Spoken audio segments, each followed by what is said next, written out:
ಯಾರಿಗೂ ಹೀಗಾಗಬಾರದು. ನಮ್ಮ ಮನೆಯ ಮಕ್ಕಳಿಗಂತೂ ಆಗಲೇಬಾರದು. ನಾನು ಹೇಳಿದ್ದನ್ನು ಕೇಳ್ತಿದ್ರೆ ಹೀಗಾಗ್ತಿತ್ತ. ಎಲ್ಲ ಬಿಟ್ಟ ಮಗ ಭಂಗಿನೆಟ್ಟ ಅಂತ ಹೇಳಿದ ಹಾಗೆ ನಾನು ಇನ್ನು ಯಾಕೆ ಹೇಳುವುದು? ಧರ್ಮ ಧರ್ಮ ಧರ್ಮ ಅಂತ ಹೇಳಿ ಹೋದ್ರತ್ತಾಗಿ ಸತ್ಯ. ನಿನ್ನ ಕಣ್ಣೀರು ಆಗಾಗ ಆಗಾಗ ಕಾಣ್ತದೆ ನನಗೆ. ಕೆರೆಯ ಮರೆಯಲ್ಲಿ ನೀನು ಕೂಗುವುದನ್ನು ಕಾಣುವಾಗ ನನ್ನ ಬಾಯಿಯ ಒಳಗೆ ಕೈ ಹಾಕಿ ಕರುಳ ಬಳ್ಳಿಯನ್ನು ಎಳೆದಷ್ಟು ಅನುಭವ ಆಗ್ತದೆ ನನಗೆ. ಅದೇನು ಏನಮ್ಮ, ಯಾವುದೋ ಒಂದು ಭಾವವನ್ನು ಹೊತ್ತು ಭಾವಕೀಯಾದ ನೀನು ಇಲ್ಲಿಗೆ ಬಂದಿದ್ದೀಯ. ಏನೋ ಒಂದು ಹೇಳಬೇಕು ಎನ್ನುವಂತಹ ತುಡಿತ ಮಿಡಿತ ನಿನ್ನಲ್ಲಿ ಉಂಟು ಅಂತ ಅರ್ಥ ಆಗ್ತದೆ ನನಗೆ. ಯಾಕೆ ಬಂದೆ, ಏನು ಬಂದೆ, ಏನಾಗಬೇಕು? ಬರೆದ ಬೆನುಂದನು ತರಳಾಚಿ ಕನಕಾಂತಿಯನು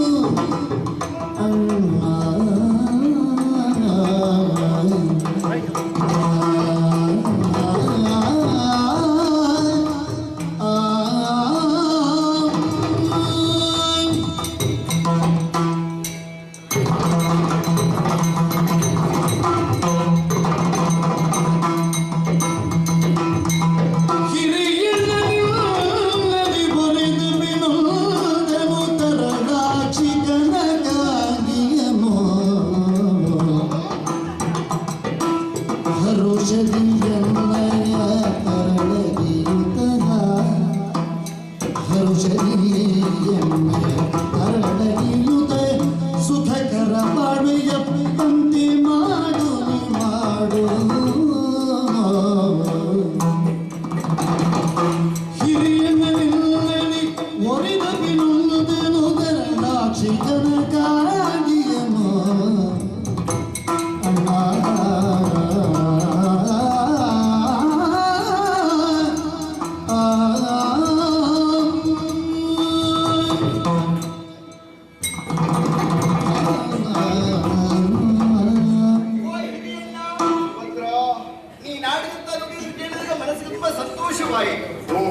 ತಂಗಿಗೆ ಯಾವುದೇ ಬೇಸರವಾಗಬಾರದೆಂಬ ಕಾರಣಕ್ಕಾಗಿ ನನ್ನವರು ಕಾಡಿಗೆ ಹೋದಾಗ ನನ್ನನ್ನು ಇಲ್ಲೇ ಇರಿಸಿಕೊಂಡವರು. ನಾನು ಮಾತ್ರ ಅಲ್ಲ, ಜೊತೆಯಲ್ಲಿ ಮಗನಿದ್ದೇನೆ ಹಾಗೆಯ. ಹೌದು, ಪ್ರೀತಿಯಿಂದ ಸಲಹಿಕೊಂಡು ಬಂದವರು ನೀವಾಗಿದ್ದೀರಿ. ಯಾಕಂದ್ರೆ ನೀವೇನು ಮಾಡ್ತೀರಿ ಎನ್ನುವುದಕ್ಕಿಂತಲೂ ನಾವೇನು ಮಾಡಬೇಕು ಅಂತ ನಮಗೆ ಪ್ರಜ್ಞೆ ಇರ್ಬೇಕಲ್ಲ. ದೊಡ್ಡ ಹೊಣೆಯನ್ನು ಹೊತ್ತವರು ನೀವಾಗಿದ್ದೀರಿ. ಯಾರಾದ್ರೂ ಏನಾದ್ರೂ ಹೇಳಿದ್ರೆ ಬಲರಾಮನ ತಂಗಿ ಕಾಡಲ್ಲಿದ್ದಾಳೆ, ಸತ್ಯ. ಅವಳಿಗೂ ಗತಿ ಇಲ್ಲ, ಕಟ್ಟಿದವರಿಗೂ ಮತಿ ಇಲ್ಲ, ನೋಡುವವರಿಗೂ ಎಂಥದ್ದು ಇಲ್ಲ. ನಮಗೆ ಸುಮ್ಮನೆ ಬರುವುದಿಲ್ಲ ಅಪವಾದ. ಹಾಗೆಲ್ಲ ಆಗಬಾರದೆನ್ನುವ ಕಾರಣಕ್ಕಾಗಿ ನೀವು ಜೊತೆ ಇರಿಸಿಕೊಂಡಿದ್ದೀರಿ. ಎಲ್ಲಿದ್ದಾನೆ ನಿನ್ನ ಮಗ? ಎಲ್ಲಿದ್ದಾನೆ ಮಗ? ಏನು ಯಾವತ್ತು ಸಂತೋಷ ಕುಣಿಯುವುದು ಮಲಗು ತಿನ್ನು, ಬೇರೆ ಏನುಂಟು ಅವನಿಗೆ? ಅವನ ಒಟ್ಟಿಗೆ ಒಬ್ಬ ಇದ್ದಾನೆ, 3 ಮಾವಿನಕಾಯಿ ಎಷ್ಟು ಬಿಟ್ಟದವ. ಅವ ಅಲ್ಲಲ್ಲಿ ಹೇಳ್ತಾ ಇದ್ದಾನಂತೆ, ಏನು ಶೀಸೆಯ ಬಾಯಿ ತೆಗಿತಾನವ ದಿನದಲ್ಲಿ 3-4 ಸಲ. ಅವನ ಕಾಲ ಹಿಡಿದು ನೆಲಕ್ಕೆ ಬಡಿಬೇಕು. ಅಣ್ಣ ಏನು ಹಾಗೆ ಅಲ್ಲ, ಏನು ಧರ್ಮಕ್ಕೆ ಕುಡಿಯುತ್ತ? ನೀನು ಖರ್ಚು ಮಾಡಿ ನೀರು ಕುಡಿದು ಏನಾಗಿದೆ? ಅಲ್ಲ, ಕುಡಿಯುವುದು ಅಂತ ಹೇಳಿದ್ರೆ ಏನು ಅಂತ ಗೊತ್ತುಂಟ? ಅದು ಗೊತ್ತುಂಟ. ಅಣ್ಣ, ನಿನ್ನ ಮಗನಲ್ಲಿ ಹೇಳು, ಅಂತವರ ಸಹವಾಸ ಮಾಡಬೇಡ. ಹೇಳ್ತಾ ಇದ್ದೇನೆ, ಬೇಡ ಬೇಡ ಅಂತ ಹೇಳ್ತಾ ಇದ್ದೇನೆ. ಆದ್ರೆ ಏನು ಮಾಡೋದು, ಜೊತೆಯಲ್ಲಿ ಇರುವುದಲ್ವಾ? ಅಣ್ಣ, ಸಹವಾಸ ದೋಷೆಯಿಂದ ಅವನಿಗೆ ಏನು ಆಗ್ಲಿಕ್ಕಿಲ್ಲ, ನನಗೆ ವಿಶ್ವಾಸ ಉಂಟು. ಎಂತದ್ದು ಸಹವಾಸ ದೋಷ? ನಿನ್ನ ಹಳ್ಳಿ ಅಲ್ವಾ, ಅವನಿಗೆ ಆ ಬುದ್ಧಿ ಬರ್ತದೆ, ನನಗೆ ವಿಶ್ವಾಸ. ನನ್ನ ಯಾವ ಲಕ್ಷಣವೂ ಇಲ್ಲ. ಆ ಕೃಷ್ಣನದ್ದು ಸ್ವಲ್ಪ ಉಂಟು ಅವನಿಗೆ. ಎಷ್ಟಾದ್ರೂ ಹಿರಿಯ ಅಣ್ಣ ಅಲ್ವಾ? ನಿನಗೆ ಅಣ್ಣ ಯಾರು?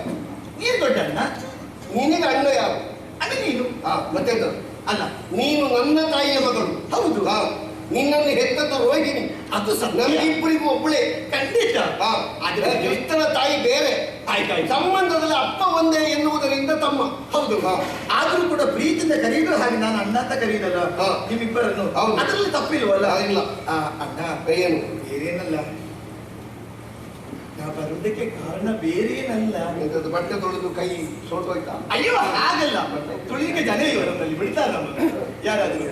ಅಂದ್ರೆ ವ್ಯಕ್ತಿಯೊಬ್ಬನ ಮನಸ್ಸಿನ ಹದನವನ್ನು ತಿಳಿಯಬೇಕಂತ ಆದ್ರೆ ಆತನ ಒದರವೇ ಸಾಕ್ಷಿಯಾಗಿರುತ್ತದೆ. ಹೌದು.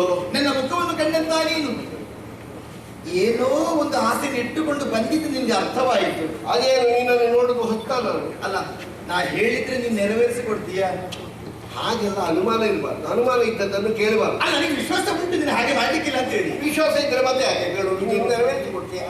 ಕನಕಾಂಗಿ ಹೇಗಿದ್ದಾಳೆ? ಏನಾಗಿದೆ ಅವಳಿಗೆ? ಅಲ್ಲಲ್ಲ ಈಗ ಪ್ರಾಯಪ್ರಬುದ್ಧವಾಗಿದ್ದಾಳೆ. ಹೇಗಿದ್ದಾಳೆ? ಹೇಗಿರ್ಬೇಕು ಹಾಗಿದ್ದಾಳೆ. ಖಂಡಿತ ನಿನ್ನ ಮಗಳಲ್ವಾ? ಹೆಣ್ಣು ಮಕ್ಕಳಿಗೆ ಆದರ್ಶ ಪ್ರಾಯರು. ನನ್ನ ಮಗಳು ಅಣ್ಣ ಈಗ ಪ್ರಾಯ ಪ್ರಬುದ್ಧಳಾಗಿದ್ದಾಳೆ. ಹೌದು. ಮದುವೆ ಅಂತ ಕಾರ್ಯವನ್ನು ಮಾಡಬೇಕು ತಂದೆಯಾಗಿ ನಿನ್ನ ಕರ್ತವ್ಯ. ಹೌದೌದು. ಆದ್ರೆ ಏನು ಮಾಡೋದು? ಸಂಬಂಧ ಗಟ್ಟಿಯಾಗಬೇಕಂತಾದ್ರೆ ಒಳ್ಳೆಯ ಸಂಬಂಧ ಸಿಕ್ಕಿದ್ರೊಂದು ಒಳ್ಳೆಯದು. ನಾನು ಜಾತಕ ಹೊರಗೆ ಹಾಕಲಿಲ್ಲ ಬಿಟ್ರೆ ಈಗ ಜಾತಕ ಎಲ್ಲಿಯಾದ್ರೂ ಹೊರಗೆ ಹಾಕಿದ್ರೆ ಬಲರಾಮ ದೇವರೇ ನನಗೆ ಕೊಡಿ, ಬಲರಾಮ ದೇವರೇ ನನಗೆ ಕೊಡಿ ಕೇಳುವವರು ಎಷ್ಟು ಮಂದಿ? ಕೇಳುವವರು ತುಂಬಾ ಮಂದಿ ಇರ್ಬೋದು. ಹೇಳಿದ್ರು ವಯಸ್ಸರು. ಹೌದಾ? 16 ಆಯ್ತು ಹುಡುಗಿಗೆ, ಇನ್ನು ಜಾತಕ ಹೊರಗೆ ಹಾಕಬಹುದು ಅಣ್ಣ. ಮತ್ತೆ ನಮ್ಮ ರೇವತಿ ಇದ್ದಾಳಲ್ಲ, ಹೌದು, ಅವಳು ಸ್ವಲ್ಪ ಹದಾದಲ್ಲ. ಯಾಕಂದ್ರೆ ಅವಳಿಗೂ ಭಾರಿ ಪ್ರಾಯ ಆಗಿ ಮದುವೆ ಆದದ್ದಲ್ವಾ.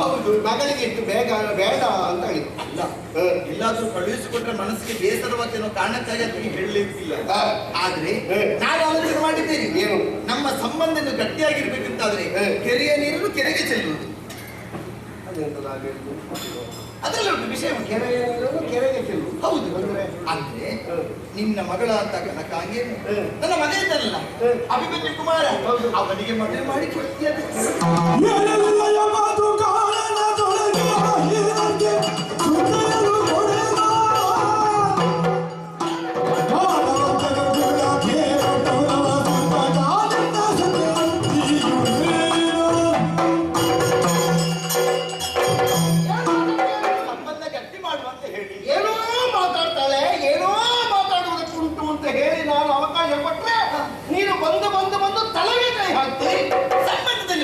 ತಪ್ಪೇನಲ್ಲ ಎಲ್ಲ ಪೂರ್ವಾಚಾರದ ಹಾಗೆ ಎಲ್ಲ ಒಪ್ಪಿಗೆ ಪಡೆದು ಎಲ್ಲ ಇದ್ದ ಹಾಗೆ ಆಯ್ತಾ ಇದ್ದರವರೆಗೆ? ಅಲ್ಲ, ನೀನು ಬೇರೆಯವರಿಗೆ ಮಗಳನ್ನು ಕೊಟ್ಟರೆ ಅವರು ಹೇಗಿರ್ತದೆ ಹೇಳುವುದಕ್ಕೆ ಸಾಧ್ಯ ಉಂಟು ಹೇಳ್ತಾರೆ. ನಾನು ಆ ಉದ್ಯೋಗದಲ್ಲಿದ್ದೇನೆ, ಈ ಉದ್ಯೋಗದಲ್ಲಿ ಮತ್ತೆ ಮದುವೆ ಮಾಡಿ ಕೊಟ್ಟ ಮೇಲೆ ಗೊತ್ತಾಗುದು ಯಾವ ನಿನ್ನ ಪ್ರಾರಂಭ. ಅಂದ್ರೆ ಒಂದು ಗುರುಕುಲ ಚೂಡಾಮಣಿಯಾದಂತಹ ಗೌರವನಿಗೆ ನಿನ್ನನ್ನು ಕೊಟ್ಟು ಗಂಡ ಕಾಣಬೇಕು ಅಂತ ನಾನು ಪ್ರಯತ್ನ ಪಟ್ಟೆ. ನಿನ್ನ ಹಣೆ ಬರಕ್ಕೆ ಸಿಕ್ಕಿದಾವ. ನನ್ನ ಹಾಗೆ ಅವನಿಗೆ ಹಾಕಲಿಕ್ಕಿಲ್ಲ ಅಂತ ವಿಶ್ವಾಸ ಉಂಟು ನನಗೆ. ಅದು ಗುರು ಹಿರಿಯರಿದ್ದು ನಿಶ್ಚಯಿಸಿದ್ದು. ನಾನು ನಿನಗೆ ಹಿರಿಯ, ನಾನು ನಿನ್ನ ಅಣ್ಣ. ಸತ್ಯ. ನನ್ನ ಮುಖಕ್ಕೆ ಬಸಿ ಬಳಿ ನೀನು ಯಾವಾಗ ಅರ್ಜುನನೊಟ್ಟಿಗೆ ಹೋದಿಯೋ ಅಲ್ಲಿಗೆ ನಾನು ನಿನಗೆ ಒಂದು ರೀತಿಯ ವಿದಾಯ ಹೇಳಬೇಕಿತ್ತು. ನನ್ನ ನಿನ್ನ ಸಂಬಂಧ ಕಡ್ದೋಯ್ತು ಅಂತ ಹೇಳಬೇಕಿತ್ತು. ಆದ್ರೂ ನಮ್ಮ ಅಮ್ಮನಿಗೆ ಬೇಸರ ಆಗಿತ್ತು ಅಂತ ಆ ಸಂಬಂಧವನ್ನು ನಾನು ಇಟ್ಟುಕೊಂಡ್ರೆ ಮತ್ತು ನನ್ನ ತಲೆಗೆ ಕಲ್ಲು ಹಾಕ್ಲಿಕ್ಕೆ ನೋಡ್ತೀಯಲ್ಲ ನೀನು. ಹಾಗಲ್ಲ ಅಣ್ಣ. ಹೇಗೆ ಕೊಡ್ಬೇಕು, ಯಾಕೆ ಕೊಡ್ಬೇಕು, ಏನು ನೋಡಿ ಕೊಡ್ಬೇಕು? ನಿನ್ನ ಬೇಕಲ್ಲ. ಏನು ಕಡಿಮೆ ಇಲ್ಲ. ಏನು ಕಡಿಮೆ ಉಂಟು? ನಿನ್ನ ಗಂಡ ಹೇಳಿದ್ದಾರೆ ಅವರು ಕಾಡಿನಲ್ಲಿ. ಹೌದಾ? ಅವ್ರಿಗೆ ಏನಾದ್ರೂ ಉಂಟಾ ಈಗ? ಈಗ ಇಲ್ಲ. ಮತ್ತೆ ಏನೇನು ಇಲ್ಲದೆ ಇರುವಂತಹ ಅಪ್ಪನ ಮಗನಿಗೆ ನಾನು ಏನಕ್ಕೆ ಕೊಡಬೇಕು? ಅಲ್ಲ, ಮಗ ಸಂಪಾದನೆ ಮಾಡ್ಲಿಕ್ಕಿಲ್ವಾ? ಎಂತದ್ದು ಸಂಪಾದನೆ ಮಾಡುದವ? ಏನಾಗುದಿಲ್ಲ. ಅವರೊಟ್ಟಿಗೆ ಏನೋ ಬಯಲಾಟ ಆಡ್ತಾ ಇದ್ದಾರೆ ಬಿಟ್ಟರೆ ಮತ್ತೆ ಇಂಥದ್ದು ಇಲ್ಲ ಅವರು. ಈಗ ಹೇಳಿ, 16 ವರ್ಷ ಪ್ರಾಯಗಳಿದ್ದಷ್ಟೇ. ಮದುವೆ ಆಗುವಾಗ ಸಂಪಾದನೆ ಎಷ್ಟು ಮಾಡಿದ್ದಾನೆ ಅಂತ ನೋಡಿ ಹೆಣ್ಣು ಕೊಡ್ಬೇಕು. ಮದುವೆ ಆದ ಮೇಲೆ ಅವ ಸಂಪಾದನೆ ಮಾಡುದು ಮತ್ತೆ ಇಂಥದ್ದು ಮಕ್ಕಳಿಗೆ ಅಪ್ಪ ಆಗುವುದು ಮಾತ್ರ. ಅಣ್ಣ ಬರೀ ಸಂಪಾದನೆ ಮಾತುಂಟು. ಯಾವುದು? ಅಕ್ಕಿ ಭತ್ತ ಇದ್ದ ಜಾಗದಲ್ಲಿ ಇಲಿ ಹೆಗ್ಗಡಗಳಿಗೆ ಕಡಿಮೆ ಇಲ್ಲ ಅಂತ. ಅಂದ್ರೆ ಹಾಗೆ ಬೇಕಾದಷ್ಟು ಉಂಟಲ್ಲ ನಮ್ಮ ದ್ವಾರಕೆಯಲ್ಲಿ. ತಿಂದು ಸಾಯುವುದಕ್ಕೆ ಆಳು ಕಾಳುಗಳು ಬೇಕಾದಷ್ಟು ಇದ್ದಾರೆ. ಹಾಗೆ ನಾನು ಮತ್ತೆ ಹೇಳುವುದಿಲ್ಲ, ಕೇಳುವುದಕ್ಕೂ ಹೇಳುವುದಕ್ಕೂ ಒಂದು ಮಾನ ಮರ್ಯಾದೆ ಅಂತ ಇರಬೇಕು. ಸರಸ, ಸಮರ, ಸಂಬಂಧ, ಸಂವಾದ ಇತ್ಯಾದಿಗಳಿಗೆಲ್ಲ ಒಂದು ಸಮಾನತೆ ಅಂತ ಬೇಕು. ವರ್ತಮಾನ ಕಾಲದಲ್ಲಿ ಬಲಭದ್ರ ಸ್ವಾಮಿ ಏನು, ಬಲಭದ್ರನ ಸಂಸಾರ ಹೇಗೆ, ಬಲಭದ್ರನ ಸೌಶೀಲ್ಯವಾಗಿರುವಂತಹ ಜೀವನದ ಮಗಳು ಹೇಗೆ ಎನ್ನುವುದನ್ನು ಅರ್ಥ ಮಾಡಿಕೊಂಡ್ರೆ ಉಂಡು ಹುಡುಗ ನಿನ್ನ ಅಳಿಯ, ನನ್ನ ಅಳಿಯಲ್ಲ ನಿನ್ನ ಮಗ. ಆ ಹಳೇಜು ನನಗೆ ಹುಟ್ಟಿದವ. ಈಗ ಕಾಡಿನಲ್ಲಿ ಹೋಗಿ ಕಪ್ಪೆ ಹಿಡಿತಾ ಇದ್ದಾರೆ ಅವರು. ಈಗ ಪರಿಹಾಸ್ಯ ಮಾಡುವುದ? ತಿನ್ನಲಿಕ್ಕೆ ಪ್ರಾರಂಭ ಮಾಡಿದ್ದಾರಂತೆ ಕಾಡಿನಲ್ಲಿ. ಅವೊಬ್ಬ ಧರ್ಮಕ್ಕರಾಯ, ಮತ್ತೊಬ್ಬ ಬಂಡಿ ಭೀಮ, ಇನ್ನೊಬ್ಬ ನಿನ್ನ ಗಂಡ, ಮತ್ತೊಬ್ಬ ನಗಲೇಕಾದೇವರು. ಹೇಳುವುದಿಲ್ಲ ನಾನು ಸುಮ್ಮನೆ. ಅಣ್ಣ, ಕೊಟ್ಟ ಮರ್ಯಾದೆಯನ್ನು ಇಟ್ಟುಕೊಂಡು ಒಳ್ಳೆತನದಲ್ಲಿ ಮನೆಯಲ್ಲಿ ಬದುಕಲಿಕ್ಕೆ ಆಗ್ತದ? ಈ ಕೆಲವರೆಲ್ಲ ಇದ್ದಾರೆ, ಯಾವುದು? ಬಡಿಸುವ ಎಲೆ ನೋಡುವುದಲ್ಲ, ಮತ್ತೆ ಬಡಿಸುವ ಕೈ ನೋಡುವವರು ಇರ್ತಾರೆ.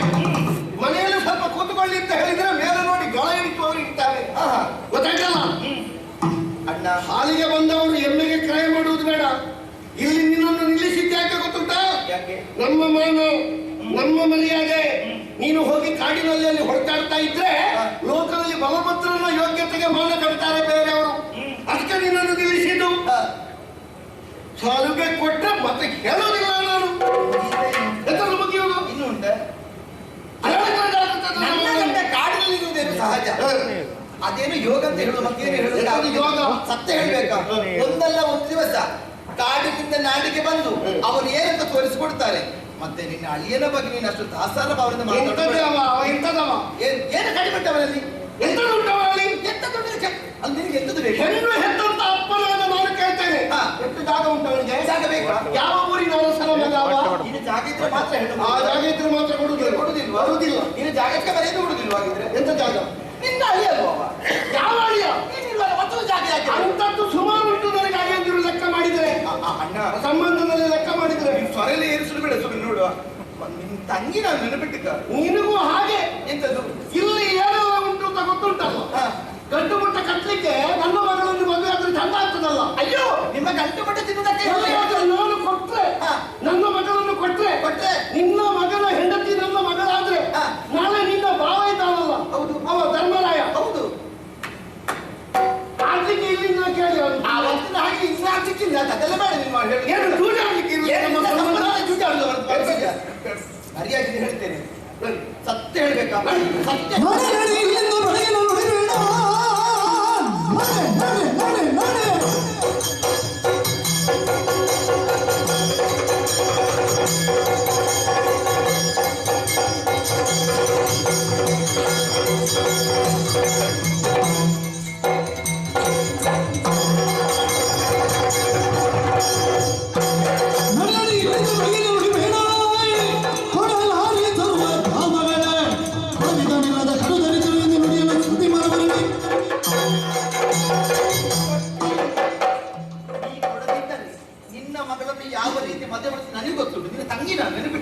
ಅಷ್ಟು ಗೊತ್ತಿದ್ರೆ ಮತ್ತೆ ನನ್ನಲ್ಲಿ ಕೇಳುದೇ ಹಾಗಲ್ಲ. ಮರ್ಯಾದೆ ಉಂಟಲ್ಲ ಕೇಳುದು.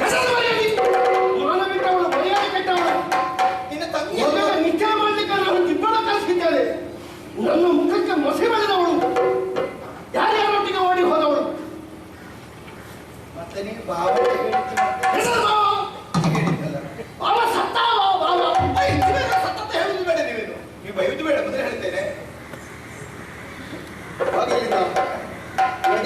ನೀವು ಬರ್ಲಿಕ್ಕೆ ಹೇಳಿದ್ಯಾ?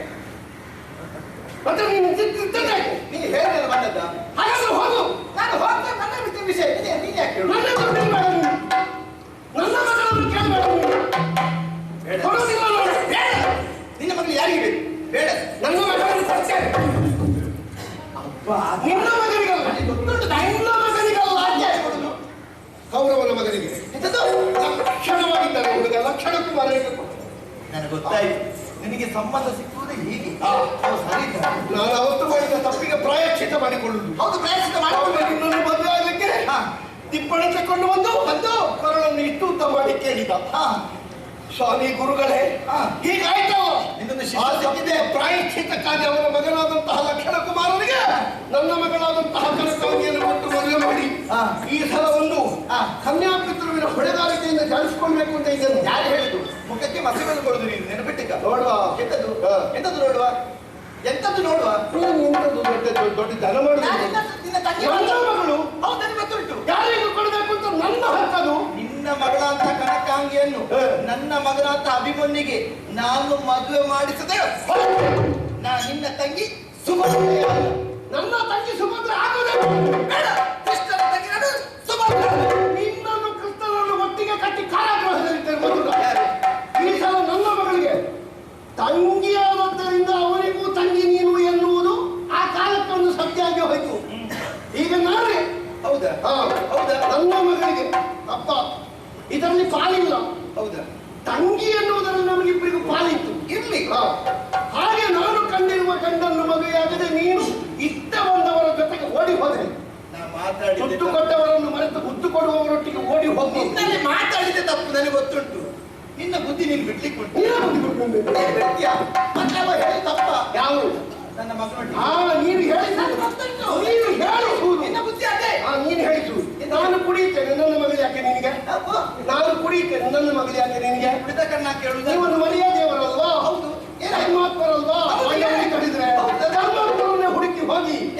ನೀವು ಅದು ಅವಳಲ್ಲಿ ಅವಳ ಅಪ್ಪ ನಾನು ಕೊಡುದಿಲ್ಲ. ಅಲ್ಲ ಎಲ್ಲರಂತೆ ಇರುವುದಿಲ್ಲ. ಮತ್ತೆ ಅದೆಲ್ಲ ಮಾತಾಡೋದು ಬೇಡ. ಹಾ. ನೀವು ಕೊಡ್ತೀಯಲ್ವಾ? ಕೊಡುದಿವೆ.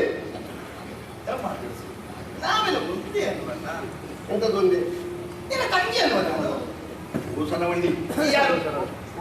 ಮತ್ತೆ ಮಾಯಿಕಾಯಿ. ಅದು ಸರಿ ಸ್ವರ ಬರುವುದಿಲ್ಲ. ನಿನ್ನೆ ಅದ್ರ ಸ್ವರ ಏರ್ಸ ತಪ್ಪಲ್ಲ ಅಣ್ಣ ಅಲ್ವ ನಿನ್ ಮರ್ಯಾದೆ ಕೊಡುವುದಿಲ್ಲ ನಾನು. ನಿನ್ನ ಬಣ್ಣದ ಮಾತಿಗೆಲ್ಲ ನಾನು ಮಾಡಲಾಗುದಿಲ್ಲ. ಕೊಡುವುದಿಲ್ಲ ನಾನು. ಮಾತ್ರ ಸಿಟ್ಟಲ್ಲಿ ಹೀಗೆ ನನ್ಗೆ ಗೊತ್ತುಂಟು. ನಿನ್ಗೆ ಕೊಡುವ ಮನಸ್ಸು ನಿನಗೆ ನಿನ್ನ ಅದೇ ಹೇಗಿತ್ತು ಅಭಿಮಾನಿ ಬೆಳೆದಿ ನೀನು ಎಷ್ಟು ಎತ್ತರ ಬೆಳೆದಿದ್ದೆ. ತಾಳೆ ಮರದ ಹಾಗೆ ಬೇಕಾದ್ರೂ ಬೇರೆ ನನ್ನ ಮಗಳನ್ನು ಕೊಡುವುದಿಲ್ಲ.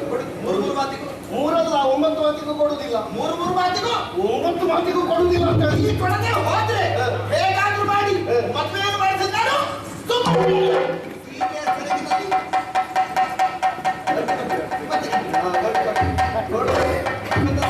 ನೋಡುವ ನನ್ನ ಮಗಳ ಮದುವೆ ದಿವಸ ನಾನೇ ಹೇಳ್ತೇನೆ ಬಿಟ್ಟು ಇನ್ನು ಅಂತ ಆಯ್ತಾ?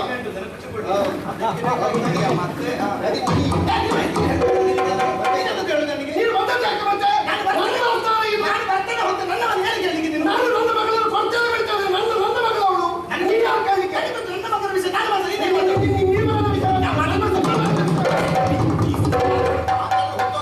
ಮೊದಲು ಹೇಳ್ತೇನೆ. ಮಾತಾಡ್ತೀನಿ ಬೇಡ ಸುಮ್ಮನೆ ಹೊತ್ತು ಮಾಡುವಷ್ಟು ಮನೆ ಆಯ್ತಲ್ಲ. ಪ್ರಸಂಗ ಮುಗಿಯುವ ಹೊತ್ತಿಗೆ ಬರಲಿಲ್ಲ.